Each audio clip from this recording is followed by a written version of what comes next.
In the late 1940s, the average height for a man was between 5'5" and 5'6", and the governor of Alabama was 6'8". This is Big Jim Folsom.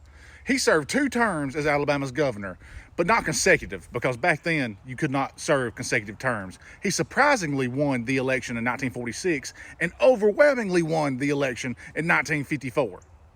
Now, Big Jim had a bunch of personal demons. He drank way too much and he was a womanizer. But when it came to the issue of race, he was actually fairly progressive for his time.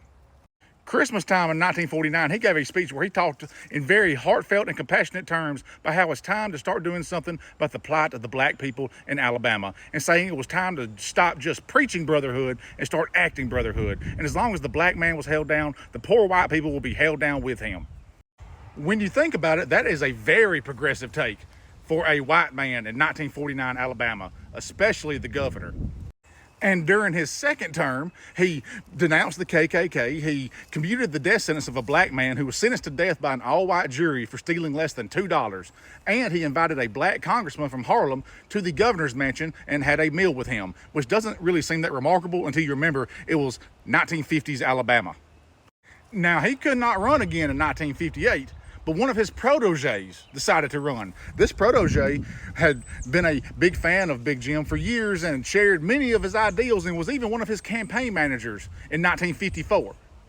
It was George Wallace, who lost in a landslide to John Patterson because Patterson was a hardline segregationist and had the endorsement of the KKK, which led to George Wallace giving up all his ideals, which led to segregation now, segregation tomorrow, segregation forever. Because in Wallace's own words, he had been out-inwarded and would never be out-inwarded again.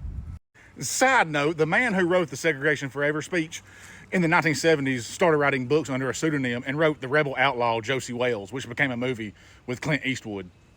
By the late 1970s, George Wallace apologized for his racist ways, and in the early 80s won the governorship again. So George Wallace was not racist until he needed to be. Then he was very racist until he didn't need to be, which says to me that all he really cared about was power, which is even worse. Thank you for joining me. Hallelujah and roll tide.